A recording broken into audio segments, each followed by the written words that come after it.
2015 August മാസം 19 വടക്കം പറവൂരിനടുത്തുള്ള വാവക്കാടുള്ള സ്വവസതിയിൽ വെച്ച് 87ാമത്തെ വയസ്സിൽ പറവൂർ ഭരതൻ നിര്യാതനാകുമ്പോൾ അദ്ദേഹം വെള്ളിത്തിരയിൽ അല്ലെങ്കിൽ ദൃശ്യവേദിയിൽ പ്രത്യക്ഷപ്പെട്ടിട്ട് 6 വർഷങ്ങൾ കഴിഞ്ഞിരുന്നു. ഏറ്റവും ഒടുവിലായി പുറത്തിറങ്ങിയ ചങ്ങാതിക്കൂട്ടം ഇറങ്ങുന്നത് 2009 ഭരതേട്ടൻ്റെ മരണവാർത്ത പുറത്തു വന്നപ്പോൾ പലരും അദ്ദേഹത്തെക്കുറിച്ചുള്ള അനുസ്മരണങ്ങൾ നടത്തുമ്പോൾ പരാമർശിച്ച ചിത്രങ്ങളേറെയും കഴിഞ്ഞ 10-15 വർഷക്കാലത്തിനിടയിൽ ഇറങ്ങിയ ചിത്രങ്ങളാണ്.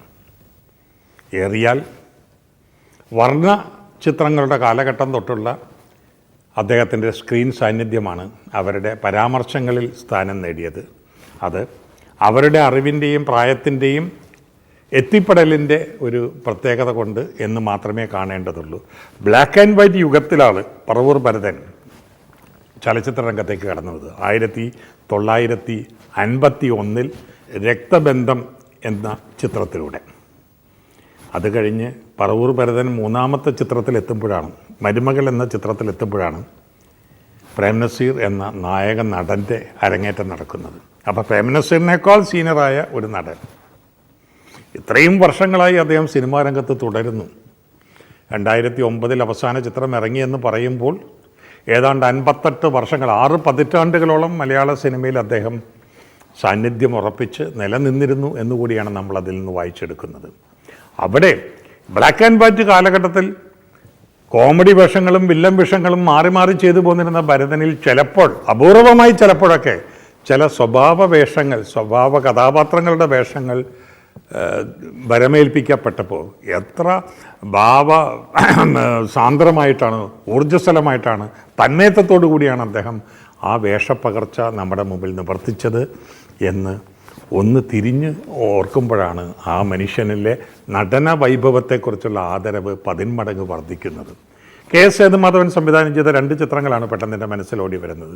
ഒന്ന്, തെറ്റ് എന്ന് പറയുന്ന ചിത്രത്തിൽ സത്യൻ്റെ പിതാവായ ഒരു ഗൃഹനാഥൻ്റെ വേഷം, തൻ്റെ മക്കളുടെ ചെയ്വനകളിലെ നിസ്സഹായാവസ്ഥകൾ വരുത്തി തീർക്കുന്ന ഒരുപാട് വിഷമസന്ധികളിൽ മനസ്സുരുകി ശാസിക്കേണ്ടപ്പോൾ ശാസിച്ചും നൊമ്പരപ്പെടേണ്ടപ്പോൾ നൊമ്പരപ്പെട്ടും പശ്ചാത്തപിക്കേണ്ടപ്പോൾ പശ്ചാത്തപിച്ചും കൊണ്ട്, എന്നാൽ സംയമനം ഒരിക്കലും നഷ്ടപ്പെടാതെ ഒരു പ്രത്യേക ശ്രേണിയിലൂടെ നിവർത്തിതമാകുന്ന ആ പാത്രാവിഷ്കാരം പറവൂർ ഭരതൻ വളരെ മനോഹരമായിട്ടാണ് നിവർത്തിച്ചത്. സാധാരണഗതിയിൽ അന്നത്തെ നമ്മുടെ ചലച്ചിത്ര വ്യവസ്ഥിതിയിൽ കൊട്ടാരക്കര ശ്രീധരൻ നായരോ തിക്കുറിശിയോ അടൂർ ബാസിയോ ശങ്കരാടിയോ ചെയ്യേണ്ടിയിരുന്ന ഒരു വേഷം, അത്തരം വേഷങ്ങളൊന്നും അതിനു മുമ്പ് അങ്ങനെ അധികം ചെയ്തിട്ടില്ലാത്ത വില്ലൻ വേഷങ്ങളും തമാശ വേഷങ്ങളും മാത്രം മാറി മാറി ചെയ്തു പോരുന്ന ഒരു പറവൂർ ഭരതനെ ഏൽപ്പിച്ചു എന്നുള്ളത് സേതുമാധവൻ്റെ ഒരു ദീർഘദൃഷ്ടിയും അത് അതിമനോഹരമായി അവതരിപ്പിച്ചു എന്നുള്ളത് അദ്ദേഹത്തിലെ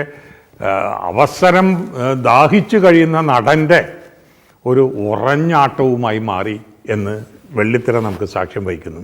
അതുപോലെ തന്നെ സേതുമാധവൻ മഞ്ജുലാസിന് വേണ്ടി ഒരുക്കിയ ചിത്രമാണ് ചുക്ക്. തകഴിയുടെ ഒരു ചെറുകഥയാണ് അതിന് അടിസ്ഥാനം. ചുക്ക് എന്ന് പറയുന്ന സിനിമയിൽ ഷീലയുടെ ഭർത്താവിൻ്റെ വേഷം അഭിനയിച്ചത് പറവൂർ ഭരതനാണ്. മധുവാണ് അതിലെ മറ്റൊരു മുഖ്യ കഥാപാത്രത്തെ അവതരിപ്പിച്ചത്. ആ കഥാപാത്രമായി വെള്ളിത്തിരയിൽ കടന്നു വരുമ്പോഴും കഥാപാത്രം ആവശ്യപ്പെടുന്ന ഗരിമയിലേക്കും ഔന്നത്യത്തിലേക്കും ഉയരുകയും താഴേണ്ടിടത്ത് താഴുകയും അതിൻ്റെ ഭാവപ്പകർച്ചകളിലെ നിസ്സഹായതകളും നിരാലംബതകളും ഭാവതീവ്രമായി തന്നെ അവതരിപ്പിക്കുകയും ചെയ്യുവാൻ ഭരതേട്ടന് കഴിഞ്ഞിരുന്നു. പി എൻ മേനൻ്റെ ഓളവും തീരവും, അതിലെ ഒരു വില്ലനിയുടെ ഒരു മുഖം മൂടി ധരിച്ചുകൊണ്ട് പ്രത്യക്ഷപ്പെടുന്ന ഒരു ഗ്രാമീണ കഥാപാത്രമുണ്ട്. ആ ചിത്രം കാണുമ്പോൾ അതിൽ മുഖ്യ വേഷമാടിയ മധുവിനെയും ജോസ് പ്രകാശിനെയും ഓർക്കുന്ന കൂട്ടത്തിൽ നമുക്ക് പറവൂർ ഭരതനെയും ഓർക്കാതെ വയ്യ. ചെമ്മീൻ എന്ന് പറയുന്ന മലയാള സിനിമയുടെ ചരിത്രത്തിലെ നാഴികക്കല്ലായ ചിത്രത്തിലെ സജീവ കഥാപാത്രങ്ങളായി മുന്നിട്ട് വന്നത് സത്യനും കൊട്ടാരക്കരയും മധുവും ഷീലയും അടൂർ ഭവാനിയും കഴിഞ്ഞാൽ പിന്നീട് നമ്മുടെ ശ്രദ്ധയിൽ ഏറ്റവും കൂടുതൽ നിറഞ്ഞു നിൽക്കുന്നത് SP പിള്ളയും പറവൂർ ഭരതനും കാഴ്ചവെച്ച കഥാപാത്രങ്ങളാണ്. ഭരതേട്ടൻ ഓർമ്മയായി മറയുന്നത് ഓഗസ്റ്റ് മാസം 19 ചെമ്മീൻ സിനിമ 50 വർഷം പിന്നിടുന്ന ആ നാളിൽ തന്നെ ചെമ്മീനിലെ അവിസ്മരണീയ കഥാപാത്രത്തെ അവതരിപ്പിച്ച ഭരതൻ യാത്രയായി എന്നുള്ളത് ആകസ്മികമായിരിക്കാം. പക്ഷേ അവിടെയും നാം വരികൾക്കിടയിൽ നിന്ന് പലതും വായിച്ചെടുക്കേണ്ടിയിരിക്കുന്നു. മലയാള സിനിമ പറവൂർ ഭരതനോട് ഒരിക്കലും നീതിപൂർവമല്ല പെരുമാറിയിട്ടുള്ളത്. അർഹിക്കുന്ന കഥാപാത്രങ്ങൾ അദ്ദേഹത്തിന് വേണ്ടുവോളം നൽകിയില്ല. നൽകിയ കഥാപാത്രങ്ങളോട് 100% സത്യസന്ധമായി അദ്ദേഹം നടത്തിയ ഭാവപ്രകാശനത്തിന് അദ്ദേഹം അർഹിച്ചിരുന്ന ഒരു അംഗീകാരം കൊണ്ടും അദ്ദേഹത്തെ നാം അലങ്കരിച്ചില്ല. കൃതജ്ഞതാപൂർവമാണ് ആ നല്ല കലാകാരൻ്റെ വലിയ മനസ്സിനെ നാം മുറിവേൽപ്പിച്ചത് എന്നത് ഇനിയെങ്കിലും ഏറ്റുപറഞ്ഞേ മതിയാകും. വടക്കേക്കരയിൽ കൊച്ചണ്ണൻ കോരൻ്റെയും കുറുമ്പക്കുട്ടിയുടെയും മകനായിട്ടാണ് ഭരതൻ ജനിക്കുന്നത്. അച്ഛനൊരു തെങ്ങുകയറ്റ തൊഴിലാളിയായിരുന്നു. അമ്മ ചകിരി തല്ലി കയറുണ്ടാക്കുന്ന തൊഴിലിൽ ഏർപ്പെട്ടിരുന്ന ഒരു തൊഴിലാളി സ്ത്രീയായിരുന്നു. പറവൂരിലുള്ള ഒരു സ്കൂളിലാണ് അദ്ദേഹം വിദ്യാഭ്യാസം നടത്തി വന്നത്. മൂത്തകുന്നത്തെ SNM സ്കൂളിലാണ് അദ്ദേഹം പ്രാഥമിക വിദ്യാഭ്യാസം നേടിയിരുന്നത്. പെട്ടെന്നുള്ള അച്ഛൻ്റെ മരണം മൂലം പഠിപ്പ് തുടരാൻ കഴിയാതെ അമ്മയുടെ സംരക്ഷണയിൽ വേണ്ടി വന്നു പിന്നീടുള്ള നാളുകൾ. എത്രയും പെട്ടെന്ന് കുടുംബഭാരത്തിൻ്റെ ചുമതല കൂടി അമ്മയോടൊപ്പം പങ്കിടുവാനുള്ള വിധി നിയോഗമാണ് ഭരതനെ കാത്തിരുന്നത്. സ്കൂൾ വിദ്യാർത്ഥിയായിരിക്കുന്ന നാളുകളിൽ തന്നെ അഭിനയ വാസന അദ്ദേഹം കാണിച്ചു പോന്നിരുന്നു. അത് ശ്രദ്ധിച്ച പറവൂർ ഭാഗത്തുള്ള നാടക പ്രവർത്തകർ അദ്ദേഹത്തെ തങ്ങളുടെ നാടക പ്രവർത്തനങ്ങളിൽ പങ്കാളിയാക്കുകയും അത് ശ്രദ്ധിക്കുവാനിടവന്ന അന്ന് കഥാപ്രസംഗ രംഗത്ത് ഒരുപക്ഷെ സാംബശിവൻ കഴിഞ്ഞാൽ ഏറ്റവും കൂടുതൽ അറിയപ്പെടുന്ന അല്ലെങ്കിൽ സാംബശിവന് തുല്യമായ രീതിയിൽ സംസ്ഥാനത്തിൻ്റെ ഈ പ്രവിശ്യകളിൽ താരസാന്നിധ്യമായി മാറിക്കഴിഞ്ഞിരുന്ന കടാമംഗലം സദാനന്ദനാണ് പറവൂർ ഭരതനിലെ നടൻ്റെ ഇനിയും ചുരമാന്തിയെടുത്ത് പ്രകാശിപ്പിക്കാൻ കഴിയുന്ന അധിക സാധ്യതകളെ തിരിച്ചറിഞ്ഞതും പ്രൊഫഷണൽ നാടകങ്ങളുമായി സഹകരിക്കുന്നതിന് അദ്ദേഹത്തിന് ഊഴമൊരുക്കി കൊടുത്തതും. ഒരു തൊഴിലാളിയായി ജീവിതം നയിക്കുവാൻ വിധിക്കപ്പെട്ടിരുന്ന സർവ്വസാധാരണക്കാരിൽ സാധാരണക്കാരനായിരുന്ന പറവൂർ ഭരതൻ ഒരു നാടക കലാകാരനായി മാറുന്നത് അവിടം തൊട്ടാണ്. പല നാടക സമിതികളുമായി അദ്ദേഹം സഹകരിച്ചു. ഏറ്റവും ഒടുവിൽ സഹകരിച്ചത് എൻ്റെ ഓർമ്മ ശരിയാണെങ്കിൽ ജോസ് പ്രകാശ് നടത്തിയിരുന്ന നാടക സംഘവുമാണ്. ഏതായാലും നാടകരംഗത്ത് നിന്ന് തന്നെയാണ് അദ്ദേഹം ജീവിത പങ്കാളിയെ കണ്ടെത്തിയത്. അങ്ങനെ നാടകരംഗത്ത് തുടർന്നു വരുന്നതിനിടയിലാണ് രക്തബന്ധം എന്ന സിനിമയിൽ അഭിനയിക്കുവാനൊരു സന്ദർഭം അദ്ദേഹത്തെ തേടിയെത്തുന്നത് 1951. ചേർത്തല വാസുദേവക്കുറുപ്പ്, അമ്പലപ്പുഴ മീനാക്ഷി, SD സുബ്ബയ്യ തുടങ്ങിയവരായിരുന്നു രക്തബന്ധത്തിൽ അദ്ദേഹത്തോടൊപ്പം അഭിനയിച്ച മറ്റ് നടീനടന്മാർ. വേൽസ്വാമി എന്ന സംവിധായകനായിരുന്നു ആ ചിത്രത്തിൻ്റെ അണിയറ ശില്പി. അത് കഴിഞ്ഞ് കേരളകേസരി എന്നൊരു ചിത്രത്തിൽ അദ്ദേഹം അഭിനയിച്ചു. അതും കഴിഞ്ഞ് അദ്ദേഹത്തിൻ്റെ മൂന്നാമത്തെ ചിത്രമാണ് പ്രേംനസീറിൻ്റെ ആദ്യ ചിത്രമായി മാറിയ മരുമകൾ. പ്രേംനസീറുമായി ഒരു നല്ല സൗഹൃദം അദ്ദേഹത്തിനുണ്ടായിരുന്നു. പക്ഷേ പറവൂർ ഭരതൻ്റെ ഒരു സ്വഭാവ സവിശേഷത എന്താണെന്ന് വെച്ചാൽ കണ്ടുമുട്ടുന്ന ആരും, അതൊരു സഹസംവിധായകനായിക്കൊള്ളട്ടെ, ചമയ വിദഗ്ധനായിക്കൊള്ളട്ടെ, ആരായിരുന്നു കൊള്ളട്ടെ, തന്നെക്കാൾ വളരെ ജൂനിയറായ നടനായിക്കൊള്ളട്ടെ, എല്ലാവരെയും അദ്ദേഹം ബഹുമാനപൂർവ്വം സാർ ചേർത്തേ അഭിസംബോധന ചെയ്യുമായിരുന്നുള്ളൂ. എല്ലാവരേക്കാൾ ചെറിയവനാണ് താനെന്ന് തിരിച്ചറിഞ്ഞുകൊണ്ട് താൻ ഇടപഴകുന്ന എല്ലാവരും തന്നെക്കാൾ വലിയവരാണെന്ന് കാണാനുള്ള മനസ്സ് അതൊരു കാപട്യത്തിൻ്റെ അധിപനയമായിരുന്നില്ല. അതൊരു യഥാർത്ഥ സ്വഭാവ ചര്യയുടെ സത്യസാക്ഷ്യമായിരുന്നു. ആ മനസ്സാണ് നേരുശുദ്ധിയായി ഭരതൻ്റെ അഭിനയത്തിലും ഭരതൻ്റെ ജീവിത പ്രകൃതത്തിലും ഇടചേർന്നിരുന്നത്. നീലക്കുയിലിലൂടെ ശ്രദ്ധേയയായ തങ്കമണിയായിരുന്നു അദ്ദേഹത്തിൻ്റെ പ്രിയപത്നി.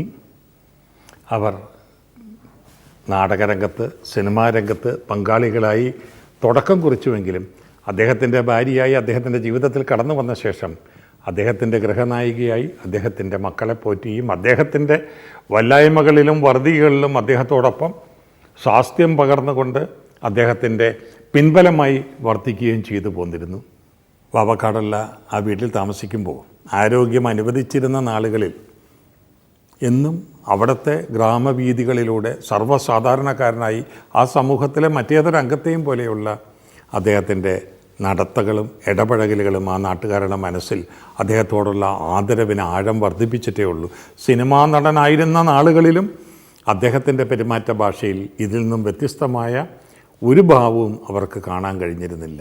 പറവൂരിന് അഭിമാനമായ ഒരു താരസാന്നിധ്യമായി ഭരതേട്ടൻ വിശേഷിപ്പിക്കപ്പെടുമ്പോഴും തൻ്റെ ഈ ചലച്ചിത്ര ജീവിതം കൊണ്ട്, നാടക ജീവിതം കൊണ്ട്, അഭിനയയാനം കൊണ്ട് കഷ്ടിച്ച് ജീവിച്ചു പോകാനുള്ള സമ്പാദ്യം ഒഴികെ മറ്റൊന്നും തന്നെ അദ്ദേഹത്തിന് സ്വന്തമാക്കാൻ കഴിഞ്ഞിരുന്നില്ല.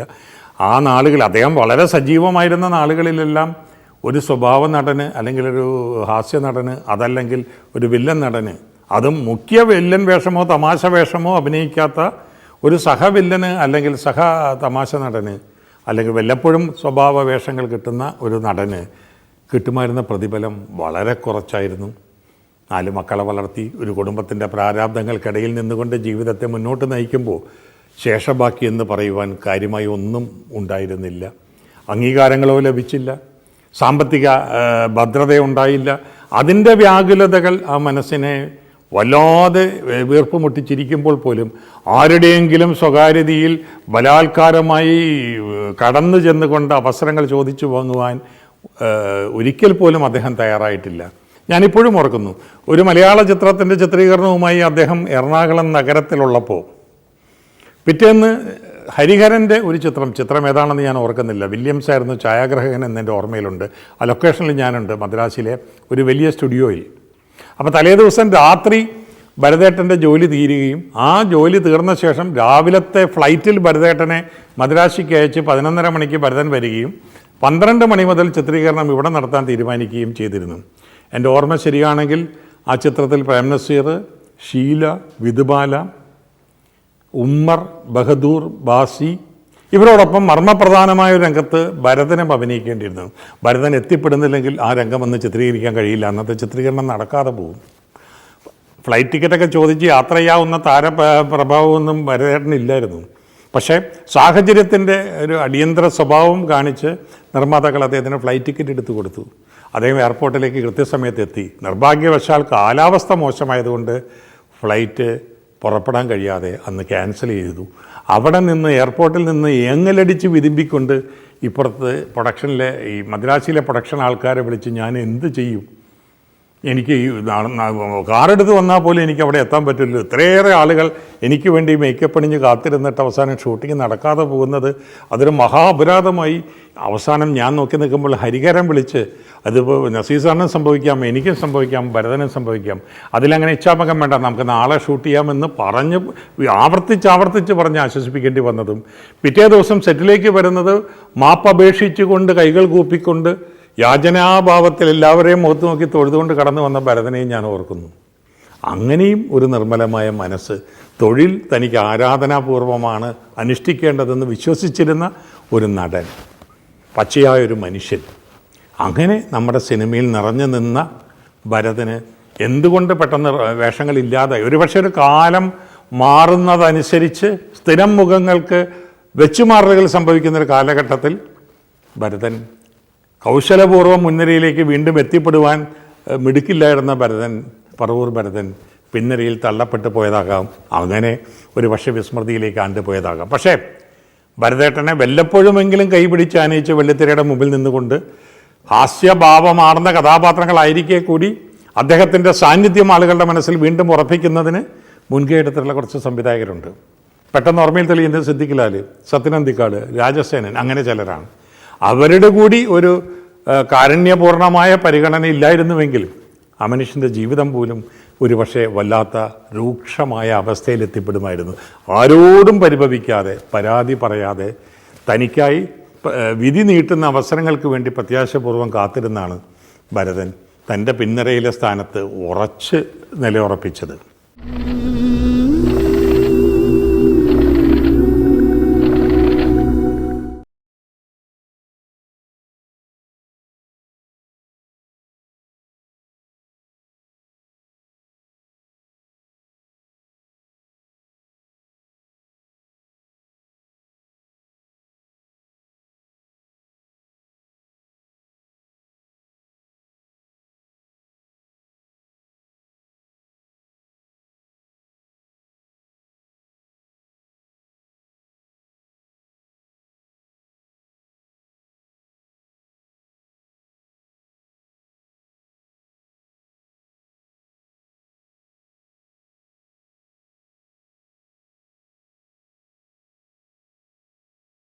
കടാമംഗലം സദാനന്ദനും പറവൂർ ഭരതനും പറവൂരിൻ്റെ 2 പ്രാന്ത പാർശ്വങ്ങളിലെ തങ്ങളുടേതായ മേഖലകളിൽ നിറഞ്ഞാടിയിരുന്ന 2 കലാകാരന്മാരാണ്.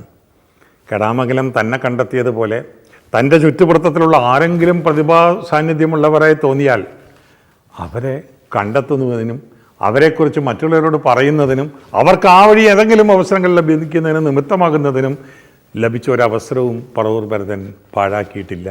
എന്നോട് ഒരിക്കൽ പറവൂരിൽ ഒരു ചടങ്ങിൽ പങ്കെടുത്തുകൊണ്ടിരിക്കുമ്പോൾ ഇവിടെ സലീം കുമാർ എന്ന് പറഞ്ഞ് മിമിക്രിയൊക്കെ നടത്തി നടക്കുന്നൊരു ചെറുക്കനുണ്ട്. അവൻ അവിടെ എങ്ങും നിൽക്കേണ്ടവനല്ല. അവൻ്റെ ഉള്ളിൽ നല്ലൊരു നടനുണ്ട്, നല്ല താളബോധമുണ്ട്. അവൻ കയറി വരും, താൻ കണ്ടോളൂ എന്ന് വളരെ വിശ്വാസപൂർവ്വം പ്രത്യാശ സലീം കുമാർ എന്ന് പറയുന്ന അന്നോളം മലയാള സിനിമ അറിഞ്ഞിട്ടില്ലാത്ത ഒരു ചെറുപ്പക്കാരനെ മേൽ വർഷിച്ചുകൊണ്ട് അദ്ദേഹം സംസാരിച്ചത് ഞാൻ ഓർക്കുകയാണ്. അങ്ങനെയാണ് സലീം കുമാർ എന്ന് പറഞ്ഞ ഒരു ചെറുപ്പക്കാരൻ അഭിനയ രംഗത്തേക്ക് കടന്നു വന്നിരിക്കുന്നു എന്നുള്ള വാർത്ത പോലും അറിയുന്നത്. ആ സലീം കുമാർ അദ്ദേഹത്തിൻ്റെ വാക്കുകൾ പ്രവചനമായി മാറിയപ്പോൾ വളർന്ന് വലുതായി ഒരു ദേശീയ തലത്തിൽ അംഗീകാരം നേടുന്ന നടനായി പോലും മാറിയത് നാം കാണുന്നു. അപ്പോൾ പറവൂർ ഭരതൻ്റെ മനസ്സ് ദീർഘദൃഷ്ടിയോടുകൂടി കണ്ടെത്തുന്നത് പലതും പാഴായി പോയിട്ടില്ല എന്നുള്ളതിൻ്റെ കൂടി സാക്ഷ്യമാണ് ഈ ദൃഷ്ടാന്തം. ഭരതൻ ചില ദുശാഠ്യമെന്നാണോ അങ്ങനെയൊരു പദം ഉപയോഗിക്കാൻ പോലും സുശാഠ്യം എന്ന് പറയാനാണ് ഞാൻ ആഗ്രഹിക്കുന്നത്. അദ്ദേഹത്തിന് ശുചിത്വം, വൃത്തി എന്നൊക്കെ പറയുന്നത് വളരെ നിർബന്ധപൂർവമായ നിഷ്ഠയാണ്. ഞാൻ ഇപ്പോഴും ഓർക്കുന്നു, ട്രെയിൻ യാത്ര, ഫസ്റ്റ് ക്ലാസ് കമ്പാർട്ട്മെൻറ്റിൽ ട്രെയിൻ പുറപ്പെടുന്നതിന് അല്പം മുമ്പേ എത്തി കയ്യിൽ കരുതിയിരുന്ന ഡെറ്റോള് ഒരു മഗ്ഗിലിത്തിരി വെള്ളം പകർന്ന് അതിലൊഴിച്ച് ഡെറ്റോളിൻ്റെ ലോഷൻ ഉണ്ടാക്കി ഒരു ചെറിയ തുണിയിൽ മുക്കി താനിരിക്കുന്ന ആ സീറ്റ് മുഴുവൻ വൃത്തിയാക്കി അതിൽ നിന്ന് അണുബാധകളെല്ലാം അകറ്റുന്ന ഭരതേട്ടൻ. കയ്യിൽ കരുതിയിരുന്ന ചെറിയ ബ്രഷ് കൊണ്ട് താഴെ ആ സീറ്റിനടിയിൽ കിടന്നിരുന്ന സിഗരറ്റ് തുണ്ടുകളെല്ലാം അടിച്ചു വാരി വൃത്തിയാക്കി അവിടവും ഈ ലോഷൻ കൊണ്ട് കഴുകി വൃത്തിയാക്കുന്ന ഭരതേട്ടൻ. കാണുമ്പോൾ തോന്നാം നമുക്ക് ഈ അല്പം മതിഭ്രമം ഇതിലുണ്ട്. നല്ല തൻ്റെ മനസ്സ് ശുദ്ധമായിരിക്കുന്നത് പോലെ തൻ്റെ ശരീരവും ശുദ്ധമാകണമെന്നും താൻ ഇടപഴകുന്ന ഇടങ്ങളും ശുദ്ധമായിരിക്കണമെന്നുമുള്ള ആ മനസ്സിൻ്റെ ഒരു അഭിവാഞ്ചയാണ് അതിലൂടെ നമുക്ക് കാണാൻ കഴിയുക. അദ്ദേഹം താമസിക്കുന്ന മുറിയിലേക്ക് എങ്ങനെ നമ്മൾ കടന്നു ചെന്നാൽ എപ്പോഴും ഒരു സുഗന്ധവാസനയാണ് അവിടെ. അദ്ദേഹം ചന്ദനത്തിരി കത്തിച്ച് വെച്ചിട്ടുണ്ടാകും. അതോടൊപ്പം തന്നെ ആ മുറി ഇതുപോലെ ലോഷൻ കൊണ്ട് അവിടുത്തെ ഹൗസ് കീപ്പിംഗുകാർ എത്ര വൃത്തിയാക്കിയാലും പോരാത്ത ഒരു ശുചിത്വ കർമ്മം അദ്ദേഹത്തിൻ്റെ ഭാഗത്തു നിന്ന് അദ്ദേഹം നിവർത്തിച്ചിട്ടുണ്ടാകും. പറവൂർ ഭരതൻ്റെ കയ്യിൽ ഒരു സഞ്ചരിക്കുന്ന ഔഷധശാല എന്നും ഉണ്ടാകുമായിരുന്നു. ഇന്നുള്ള രോഗങ്ങൾക്ക് മാത്രമല്ല, കഴിഞ്ഞ 10 വർഷങ്ങൾക്ക് മുമ്പ് വന്ന രോഗം ഇനി ആവർത്തിച്ചാൽ അതിനു വേണ്ട പ്രതിവിധിക്കുള്ള മരുന്നും അദ്ദേഹത്തിൻ്റെ ശേഖരത്തിലുണ്ടാകുമായിരുന്നു. തീർന്നില്ല. അടുത്ത 10 വർഷത്തിനിടയിൽ തനിക്ക് ഉണ്ടാകാൻ സാധ്യതയുള്ളതും ഇല്ലാത്തതുമായ വരുംകാല രോഗങ്ങൾക്ക് വേണ്ടിയുള്ള ചികിത്സാ വിധികളും അദ്ദേഹം തൻ്റെ ഔഷധ ചെപ്പിൽ കൊണ്ട് നടക്കുമായിരുന്നു. അതിന് മറ്റൊരു സമാനത ഞാൻ കണ്ടിട്ടുള്ള അന്തരിച്ച നമ്മുടെ വിൻസെൻ്റ് മാസ്റ്ററിലാണ്. പക്ഷേ വിൻസെൻ്റ് മാസ്റ്റർ തൻ്റേതായ ഗവേഷണ സമിതിയുടെ ഭാഗമായിട്ടാണ്. ഈ 2 പേരുടെ അടുത്ത് നിന്ന് തുമ്മാൻ നമ്മൾ ഭയപ്പെടണം, തലവേദന എന്ന് പറയാൻ ഭയപ്പെടണം. ഉടനെ ആ രോഗചികിത്സയ്ക്ക് വേണ്ട 12 തരത്തിലുള്ള പരിഹാര ഔഷധങ്ങൾ ഇവർ നമ്മുടെ മുമ്പിൽ എടുത്ത് നിരത്തും. ഇതെല്ലാം അവനവൻ്റെ ശരീരത്തെ ജാഗരൂകമായി പരിപാലിക്കുന്നതോടൊപ്പം തനിക്ക് സ്നേഹം തോന്നുന്നവർക്കും അതേ പരിപാലനത്തിൻ്റെ സുരക്ഷിതത്വം ലഭിക്കണമെന്ന ജാഗരൂകമായ മനസ്സിൻ്റെ കരുതലായിട്ട് കൂടി നാം അവരുടെ ജീവിതചര്യകളിൽ നിന്ന് വായിച്ചെടുക്കേണ്ടിയിരിക്കുന്നു. പറവൂർ ഭരതൻ അത്യാഗ്രഹങ്ങളില്ലാത്ത ഒരാളായിരുന്നു. ഞാനൊരു 3 വർഷം മുമ്പാണ് അദ്ദേഹത്തെ അവസാനമായി കാണുന്നത്. അപ്പോഴും അദ്ദേഹം യാതൊരു പരാതിയും പറഞ്ഞു വളരെ സന്തോഷത്തോടു കൂടി എൻ്റെ അടുത്ത് പറഞ്ഞു, സാറേ, ശങ്കരാടിച്ചേട്ടൻ്റെ പേരിൽ റോഡ് വന്നു. ആ നാട്ടുകാരത്ര നല്ല മനസ്സുള്ളവരാ. അല്ലെങ്കിൽ അടുത്ത തലമുറയിൽപ്പെട്ടവർ ഈ സിനിമ കണ്ടിട്ടില്ലെങ്കിൽ അദ്ദേഹത്തിൻ്റെ നാടകങ്ങൾ കണ്ടിട്ടില്ലാത്തവർക്ക് ഇത്രയും വലിയൊരു നടൻ നമ്മുടെ അയൽപ്പക്ക ഗ്രാമത്തിലുണ്ടായിരുന്നു എന്നുള്ളത് എങ്ങനെ ഓർക്കും? അപ്പോഴും തൻ്റെ പേരിൽ ഒന്നുമില്ല, ബാങ്ക് ബാലൻസ് പോലുമില്ല, തനിക്ക് അവസരങ്ങളില്ല എന്നുള്ളതിനെക്കുറിച്ചുള്ള ദുഃഖം ആ നാവിൽ നിന്ന് ഉതിർന്നില്ല. ശങ്കരാടിച്ചേട്ടൻ്റെ പേരിൽ അവിടെ ഒരു വലിയ റോഡിന് നാമകരണം നടന്നിരിക്കുന്നു. അങ്ങനെ താൻ ബഹദൂർ പേരിൽ നൽകപ്പെടുന്ന ഒരു പുരസ്കാരമാണ് എൻ്റെ അറിവിൽ പറവൂർ ഭരതന് ലഭിച്ചിട്ടുള്ള ഏക അംഗീകാരമെന്ന് പറയുന്നത്. അത് വാങ്ങുമ്പോൾ അദ്ദേഹം വളരെ വികാരാധീനനായിരുന്നു. ബഹദൂറുമായിട്ടുണ്ടായിരുന്ന അദ്ദേഹത്തിൻ്റെ വൈകാരികമായ വേഴ്ചയുടെ ഒരുപാട് നിമിഷങ്ങൾ ആ മനസ്സിൽ തിരതള്ളുന്നത് കൊണ്ട് സംസാരിക്കാൻ പോലും കഴിയാതെ വികാരാധീനായി വിങ്ങിപ്പൊട്ടിയ ഭരതേട്ടൻ്റെ ചിത്രവും കമൽ പറഞ്ഞ് ഞാൻ കേട്ടിട്ടുണ്ട്. സ്വയം പ്രകീർത്തിക്കുവാനോ സ്വയം പ്രൊജക്റ്റ് ചെയ്യുവാനോ ഭരതേട്ടന് അറിയില്ലായിരുന്നു, അതിനാഗ്രഹിച്ചിട്ടുമില്ല. ഞാൻ ഓർക്കുന്നു, അദ്ദേഹം മരിച്ചപ്പോൾ സലീം കുമാർ നടത്തിയ ഒരു അനുസ്മരണത്തിൽ ഭരതേട്ടനെക്കുറിച്ചൊരു ടെലിഫിലിം ചെയ്യണമെന്ന് സലീം കുമാറിന് ആഗ്രഹം തോന്നി. അങ്ങനെ അദ്ദേഹം ഒരുപാട് കാര്യങ്ങൾ ആലോചിച്ചു. കടപ്പുറത്ത് കൂടി നടത്തുന്നത്, തോട്ടിൻകരയിൽ നിൽക്കുന്നത്, തെങ്ങിൻ തോപ്പുകൾക്ക് വിധാനിച്ച് നിൽക്കുന്ന പുരയിടത്തിലൂടെ അദ്ദേഹം നടക്കുന്നത്, ചകിരി തല്ലുന്ന ആളുകളുടെ പശ്ചാത്തലത്തിൽ നിന്നുകൊണ്ട് ഭരതേട്ടൻ സംസാരിക്കുന്നത്, അങ്ങനെ ആ ഗ്രാമ്യ പ്രകൃതത്തിൻ്റെ എല്ലാ യഥാർത്ഥ പരിച്ഛേദങ്ങളുമായി ഇടചേർത്തുകൊണ്ട് പറവൂർ ഭരതൻ തൻ്റെ ജീവിതം വായിക്കുന്ന നിമിഷങ്ങൾ അദ്ദേഹം അവിടെ അവതരിപ്പിക്കാൻ ആഗ്രഹിച്ചു. അതിനുവേണ്ട എല്ലാ മുന്നൊരുക്കങ്ങളും എല്ലാമായി ഇത്രാം തീയതി രാവിലെ നമുക്ക് ചെയ്യാം. അന്ന് വേണോട്ടോ, അന്നൊരു 2 ദിവസം കൂടെ കഴിഞ്ഞിട്ട് പോരെ. കാരണം ഇതെങ്ങനെയെങ്കിലും ഒഴിവാക്കുവാനുള്ള ഒരു പ്രവണതയാണ് ഭരതനിൽ കണ്ടതെന്നാണ് സലീം കുമാർ പറയുന്നത്. അതൊരു പക്ഷേ അദ്ദേഹത്തിൽ സഹജമായി ഉള്ളീനമായിരുന്ന ഒരു മടിയുണ്ട്, ലതാർജി എന്ന് വേണമെങ്കിൽ വിശേഷിപ്പിക്കാവുന്ന രീതിയിലുള്ള ഒരു മടിയുണ്ട്, സങ്കോചമുണ്ട്, പ്രത്യേകിച്ചും അവനവനെക്കുറിച്ചുള്ള ഒരു കർമ്മമാകുമ്പോൾ. അങ്ങനെ രാവിലെ ഫുൾ യൂണിറ്റുമായി ഭരതേട്ടനെ ലൊക്കേഷനിലേക്ക് കൊണ്ടുപോകാനും ചിത്രീകരിക്കാനും വേണ്ടി വന്നപ്പോൾ ഭരതേട്ടൻ പറഞ്ഞു, തീരെ വയ്യ, കൈകാലികൾക്ക് മുഴുവൻ നീരാണ്, കടച്ചിലെടുത്തിട്ട് എനിക്ക് നടക്കാനും നിൽക്കാനും തന്നെ പ്രയാസമാണ്, അതുകൊണ്ട് നീ എന്നെ അവിടെ എവിടെയും കൊണ്ടുപോയി നടത്തിക്കാമെന്നുള്ളതൊന്നും ചെയ്യില്ല, അത് എന്നോട് ചെയ്യുന്ന ദ്രോഹമാവും. അങ്ങനെ ഒഴിവ് കഴിവുകൾ പരമാവധി പറഞ്ഞ് ഭരതേട്ടൻ്റെ വീട്ടുമുറ്റത്തെ തെങ്ങിൻ ചോട്ടിലും ആ ഒരു ചെടികളുടെ പശ്ചാത്തലത്തിലും വെച്ച് മൊത്തം ടെലിഫിലിം തൻ്റെ സങ്കല്പങ്ങളെല്ലാം മാറ്റി വെച്ചുകൊണ്ട് ചിത്രീകരിച്ച് തീർക്കേണ്ടി വന്ന കഥ സലീം കുമാർ പറഞ്ഞു. അതോടൊപ്പം അദ്ദേഹത്തിൻ്റെ പത്നി തങ്കമണി പറഞ്ഞ ഒരു ചെറിയ അടിവാചകവും, മുഴുവൻ മടിയാണ്. ഇന്നലെ രാത്രി കിടക്കുന്നവരെ ഈ പറഞ്ഞ എനക്കിടൊന്നും ഉണ്ടായിരുന്നില്ല, ഇങ്ങനെ ഒരു മനുഷ്യൻ മടിയൻ, സ്വന്തം കാര്യം പറയുമ്പോൾ എപ്പോഴും മടിയാണ്. വളരെ സത്യസന്ധമായിരുന്നു ഭാര്യയുടെ ആ നിരീക്ഷണവും സലീം കുമാർ ഓർത്തെടുത്ത ആ അനുഭവ സാക്ഷ്യവും. അതായിരുന്നു ഭരതേട്ടൻ ഒരിക്കലും സ്വയം പ്രൊജക്റ്റ് ചെയ്യാൻ താല്പര്യമില്ലായിരുന്നു. പിന്നെ ഈ തൻ്റേതായ ഒരു പബ്ലിക് റിലേഷൻസ് കർമ്മം ചെയ്തുകൊണ്ട് തന്നെ ഉയർത്തി പ്രതിഷ്ഠിക്കുന്ന സേവന രീതികളും അദ്ദേഹത്തിന് പരിചിതമായിരുന്നില്ല. ആ വഴി അദ്ദേഹം അവലംബിച്ചിട്ടുമില്ല. സത്യൻ അന്തിക്കാട് നടത്തിയ ഒരു അനുസ്മരണം എനിക്ക് വളരെ കൗതുകരമായിട്ട് തോന്നി. സത്യൻ അസിസ്റ്റൻറ്റ് ഡയറക്ടറായിരിക്കുന്ന കാലഘട്ടത്തിൽ പലപ്പോഴും പല സീനുകളും ഈ ഷോട്ടുകൾക്കിടയിലൂടെ ഇടവേളയിലിരുന്ന് മനോഹരമായ കയ്യക്ഷരത്തിൽ സത്യൻ അന്തിക്കാട് എഴുതും. അക്കൂട്ടത്തിൽ അന്ന് കാമുകിയായിരുന്ന ഭാര്യ നിർമ്മലയ്ക്കുള്ള പ്രണയലേഖനങ്ങളും രണ്ടും തമ്മിൽ മാറിപ്പോകുമെന്നൊക്കെ പറഞ്ഞുകൊണ്ട് ഞങ്ങൾ സത്യനെ കളിയാക്കുകയും ചെയ്യുമായിരുന്നു. തിരക്കൊഴിയുന്ന സന്ദർഭം നോക്കി വളരെ അക്ഷമനായി ഭരതൻ സത്യൻ്റെ ചുറ്റും ഇങ്ങനെ നടക്കും. എന്നിട്ട്, സത്യൻ സാറേ എനിക്കൊരു സഹായം ചെയ്യണം. എന്തായി? എൻ്റെ കയ്യക്ഷരം പൊട്ടയാണ്.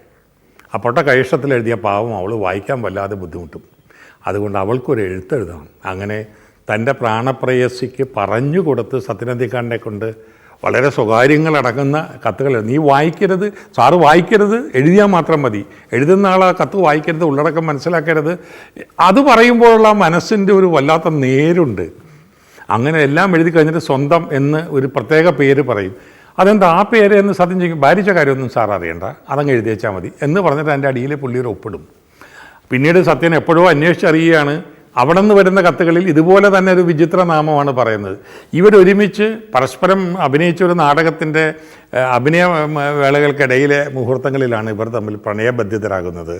ആ നാടകത്തിലെ കഥാപാത്രങ്ങളുടെ പേരിലാണ് ഇവർ അങ്ങോട്ടും ഇങ്ങോട്ടും സ്വകാര്യമായി സംബോധന ചെയ്യാറ്.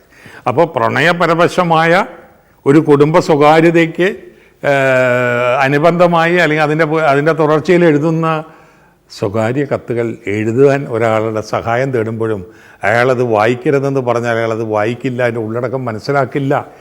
അതിൽ സത്യനിൽ അദ്ദേഹം അർപ്പിച്ചൊരു വിശ്വാസവും മനുഷ്യരങ്ങനെ നേരുള്ളവരായിരിക്കും എന്ന അദ്ദേഹത്തിൻ്റെ പ്രത്യാശയും കൂടെ ചേർത്ത് വായിക്കുമ്പോഴാണ് ഭരതൻ്റെ നേർന്നയാർന്നൊരു ചിത്രം നമ്മുടെ മുമ്പിൽ അനാവൃതമാകുന്നത്.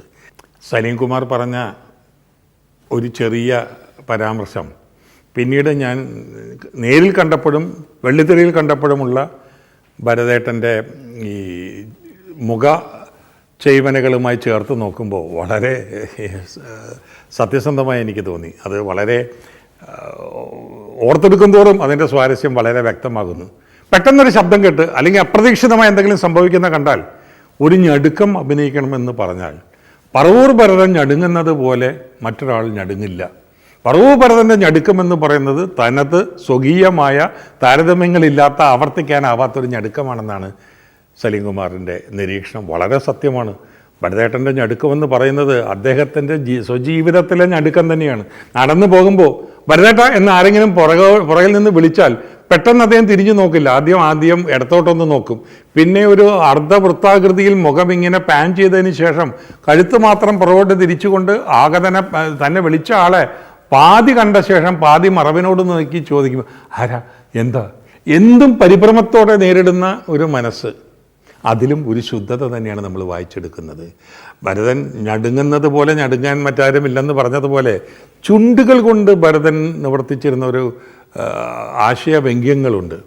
ചുണ്ട് ഇടത്തോട്ട് താഴ്ത്തി അല്ലെങ്കിൽ മുകളിലോട്ട് ഉയർത്തി, വലത്തോട്ട് താഴ്ത്തി മുകളിലേക്ക് ഉയർത്തി, അത് ഓരോന്നിനും ഈ നവരസങ്ങളുടെ ഒരു എന്താ പറയുക ഉണർവ് നമ്മളിലേക്ക് സംക്രമിപ്പിച്ചിറക്കുവാൻ പര്യാപ്തമാകും വിധം അദ്ദേഹം തൻ്റെ മുഖ ഭാഷയെ ചൊൽപ്പടിക്ക് നിർത്തിയിരുന്നു. അവിടെ മനോഹരമായ ആകാര സൗഷ്ഠവത്തിനെ അതിഭവിക്കുന്ന സൗന്ദര്യം പൗരുഷത്തിൽ ഇടചേർത്തുകൊണ്ട് പ്രത്യക്ഷപ്പെടേണ്ട ചില കഥാപാത്രങ്ങളായി വരുമ്പോൾ, പ്രത്യേകിച്ചും ഒരു രോമത്തൊപ്പിയൊക്കെ തലയിലാഞ്ഞുകൊണ്ട് അദ്ദേഹം ഒരു ഉറുമാൽ കയ്യിൽ ഇങ്ങനെ ചുറ്റിക്കൊണ്ട് കടന്നു വരുമ്പോൾ ഏതോ അറബിക്കഥയിലെ പ്രണയരംഗത്ത് നിന്ന് ഇറങ്ങി വന്നൊരു നായകൻ, മധ്യവയസ്കനായ നായകൻ എന്ന തോന്നൽ നടത്തും. മൊട്ടത്തലയുമായിട്ട് വരുന്ന ഒരു മുസ്ലിം കഥാപാത്രമായാലും അതാണ്. വെന്തിങ്ങ കഴുത്തിലിട്ടുകൊണ്ട് പിശുക്കിൻ്റെ മാത്രം കഥ പറയുന്ന ഒരു നാടൻ നസ്രാണി മാപ്പിളയായി വന്നാൽ അതാണ്. കൊങ്ങിണി ഭാഷ ഇടചേർന്ന മലയാളം പറയുന്ന ഒരു കഥാപാത്രമായി വന്നാൽ സാക്ഷാൽ ആ കഥാപാത്രമാണ്. അങ്ങനെ ഗ്രാമ്യഭാഗമുള്ള അല്ലെങ്കിൽ പരിഷ്കൃത സ്വഭാവമുള്ള ഏത് കഥാപാത്രത്തെ ആടുമ്പോഴും സ്വന്തം ശരീരത്തെയും മനസ്സിനെയും ഏകാഗ്രമായി തന്നെ ആ കഥാപാത്ര സംസ്കൃതിയിലേക്ക് ഇടചേർത്തുകൊണ്ടുള്ള പ്രകാശനമാണ് അദ്ദേഹം നമുക്ക് പങ്കിട്ട് തന്നത്. കലർപ്പുകളില്ലാത്ത അഭിനയ പ്രകാശനം പോലെ നേരുശുദ്ധിയുള്ള മനസ്സുമായി ഒരു മനുഷ്യൻ നമുക്കിടയിൽ ജീവിച്ചിരുന്നു. ആ ജീവിതം മാതൃകാപരം എന്ന് ഞാൻ വിശേഷിപ്പിക്കില്ല. പക്ഷേ അതിൻ്റെ സത്യസന്ധതയിലെ ആർജവം കൊണ്ട് നമുക്ക് ആ ജീവിതത്തെ കണ്ടില്ലെന്ന് നടിക്കാനാകുമായിരുന്നില്ല. അതർഹിക്കുന്ന പ്രതിഫലമോ അംഗീകാരമോ നാം നൽകിയില്ല എന്നുള്ളത് കുറ്റപൂർവം തന്നെ നമുക്ക് ഏറ്റു പറയേണ്ടിയിരിക്കുന്നു.